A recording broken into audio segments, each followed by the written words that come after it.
Hey everybody, it's Ryan, your friendly neighborhood landlord. So I did a video yesterday and sent it out, and apparently from me recording it to being sent out, the sound went away. So we're going to try this again. So call this Message from Ryan, take two. First, let me just say that I hope you and your family were able to enjoy a peaceful and safe Thanksgiving. And we wish the same for you moving forward through the rest of the holiday season. In order to be safe this holiday, I wanted to just share some ideas and some tips, right? Number one is never leave your home or go to bed with the lights on your Christmas tree still turned on. The same emphatically goes for candles. A lot of you like to have scented candles around this time of year, and they're wonderful and they fill the home with great smells of the season, but we need to be safe about it. So please extinguish all candles. Make sure you go around the house, make sure the gas knobs are off, everything like that, each and every time you leave and each time you go to bed to lay your head down at night. So please be safe this holiday season. A couple other things we're seeing a lot of: when you take a shower, especially if you're in a multi-unit building, but in any property, the shower curtain needs to be inside of the tub. Usually a shower curtain has two parts to it. When I was in college, I had one, so I get it. I just had that vinyl side. Well, that vinyl side needs to be inside the tub. If you've got the nice decorative side, that can be outside, but you need that vinyl side, the inside, the tub. A lot of them have magnets even to stick to the tub. If you don't, the water hits the curtain, goes down onto the floor, then ruins the floor, ruins the unit below you, and we have to make structural repairs sometimes at your expense. Don't do that. Make sure at all times that that curtain is inside the tub when you're showering so that water doesn't get out. And keep it in there. So like, even when you're done, a lot of people like to pull it out. Well, then the water's still dripping down and getting on the floor. So let's keep it in there until it's dried off, okay? Let the water go into the tub and down the drain. Terrific. Thank you for understanding. The other thing is I want to talk about furnaces and ceiling fans to help you stay warmer this winter. We're already getting some complaints that the furnace isn't blowing enough hot air. Well, usually this is because of a lack of pressure in the furnace. The furnace needs to pull in the cold air, heat it up, and push it out.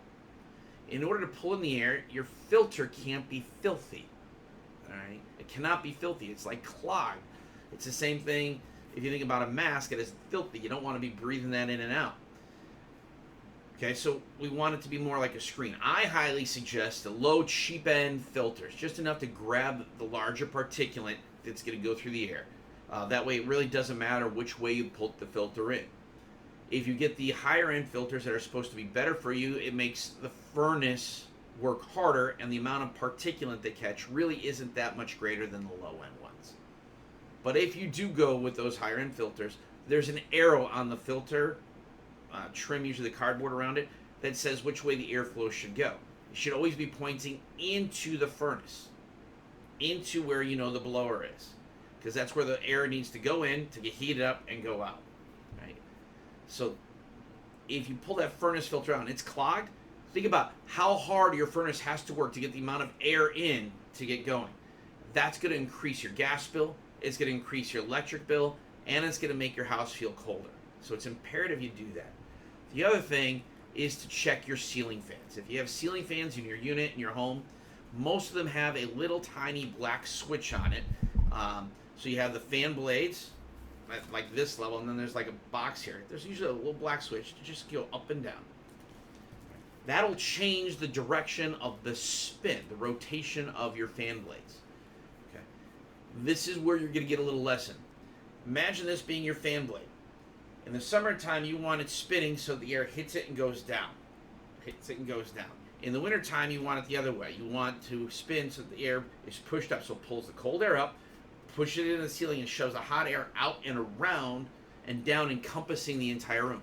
So you want to actually make it so your ceiling fan turns so that the air goes up. So you see that? Watch it. All right? Summertime this way, wintertime that way. Okay? If you spin it that way, that'll keep the warm air from gathering at the top of your ceiling, because we all know hot air rises and it pushes it down into your room. I know it seems weird to have it go up, but what it does is it shoves the hot air and forces it down and around, encompassing the entire room. And that way it's not just hot in one spot. We want to warm the entire room.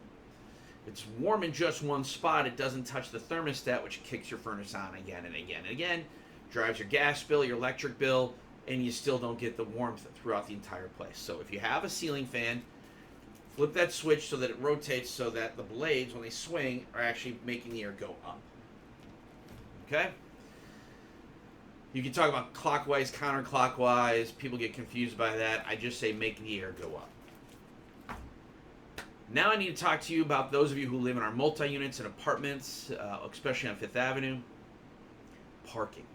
That parking area is 100% off limits if you don't rent a spot. I don't care if you're dropping off a package, unloading groceries, etc. You are not to have a vehicle there. This is another warning, and at this point, we aren't giving any more warnings. If your car is there and it shouldn't be, it will be towed. Then I will look at the security camera footage, find out who parked there, and you will be evicted. Somebody else pays for that. They have the right to have it for their use at all times. If you want to have your car back there, see if we have available parking spaces. Otherwise, park on the street and walk from there. They pay for it. They shouldn't have to sit there and make the phone call to us that you decided to inconvenience them. That is taken away from their ability to peacefully enjoy what is rented, and therefore it is an eviction that is allowable to go forward at this time. I don't want to do that. Now, in yesterday's message, I typed, and a lot of you, for some reason, struggle with the ability to read, saying that this is sent to everyone. All of you signed a lease with us, and that lease is a commitment, and we didn't force you to sign the lease. You willingly chose to, that you agreed to pay by a certain date, the first of the month. My entire staff's income is based on how much rent comes in. If you willingly choose not to pay that rent, you are hurting their ability to put food on their table. We understand that every now and then trouble hits. But I have zero sympathy for those of you who don't communicate. I have zero sympathy for those of you who do have an income and are choosing to try to not pay through the holidays. I have no sorrow in evicting you if you do that, because you have no compassion for those of us who are working and doing their jobs, for the other people who are paying their rent on time. Because when our staff doesn't get paid, we have to lower the hours. And when we lower the hours, we don't have the availability to the rest of the people. Furthermore, if the owners have to pay a bill late, they don't have the income to pay because it didn't come in, they have late fees, that gets transferred on to you in the form of rent increases. It's not fair to those people who are paying on time. I'm not singling anybody out. I'm just trying to emphasize the need to pay your rent on time. Without money, we can't keep a supply of things on site, so that fixes and repairs take longer because we have to order parts. And if you've looked lately, ordering materials and supplies right now due to this pandemic is taking forever. For example, I used to be able to order a custom window in between 10 and 12 days. Now it is taking between 7 and 8 weeks. Simple things like appliances are taking longer. It used to be I could get an appliance in 4 days. Now it is taking between 6 and 7 weeks to get appliances. Because you have to understand, the factories were closed that were making them. The factories that were making the parts to build those were also closed. The warehouses during that time were stocked, but now they're empty. And so now it's taking a while to replenish as things slowly reopen, and now things are starting to slow down a little bit again. So you have to have some understanding that it just takes longer. We like to keep a supply of parts on hand, but when people don't pay their bills, we don't have the money to buy those parts. And honestly, right now, expenses are skyrocketing. I'm sure you've seen this. You may have seen articles about it. Simple as a 2x4 that used to be $2 per 2x4 is running over $5. So the cost has more than doubled when you think about those things. Fortunately, that what happens is that has to be passed on because everybody still has to get paid. We don't want to do that. If we can buy now and keep a supply so that we don't have to pay premiums, that's what we want to do. But we need your help in doing that so we can maintain and get through this crazy COVID time. We need to honor our lease commitments. I have evicted several, unfortunately, through this time, and unfortunately, I know more are coming. If you were up against it and you know you're not going to be able to catch up, think about moving out because you will be held accountable for the back rent. It's not waived off.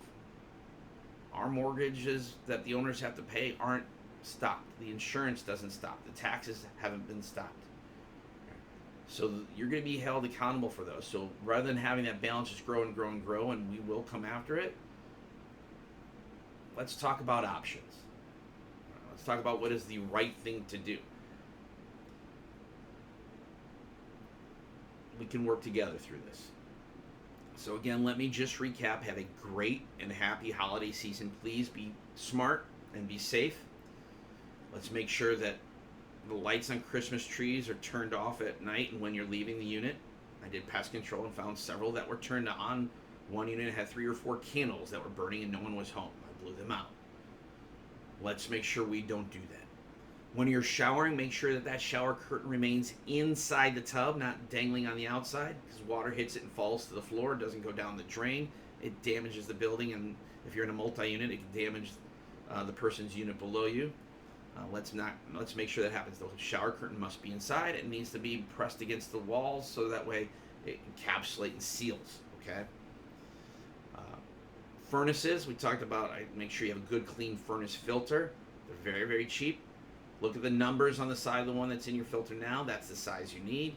And go get the cheap ones. The ones that are just kind of like a meshy material, like a fiberglass mesh. They're usually green or blue. Those are the best ones. And then the other thing is ceiling fans. Make sure that you want the blades during the winter time, if you flip that little switch, to rotate to where the blades will push the air up towards the ceiling. Up towards the ceiling. This is the bill for... I'm sure all of you get these bills here. More NIPSCO bills that we have to pay. But make sure that that air is blowing towards the ceiling. Okay, that'll help with that. And then if you're in the Fifth Avenue apartments, folks, please stop parking in the parking lot if you don't pay for it. I will tow your car and I will evict you because you are bothering someone else's right to what is called, under the law, peaceful enjoyment of property. All right, that is a violation of lease that is quickly evictable because you are harming someone else's ability to have their lease honored. And the other thing is patience and understanding. We have had a cutback on some staff, as some people have chosen not to pay the rent in some places, and it took a while for me to evict. They did get evicted. So we have lesser staff. We have to keep the staff spaced when we can. And materials are taking longer to get. So if you're asking for a bunch of repairs, be patient. We're going to get there, but there's only so much we can do when we're hamstrung as well. So have a great day. Be safe. And enjoy your holidays. Next video probably won't come to next year. Hopefully this time you can hear me. Take care.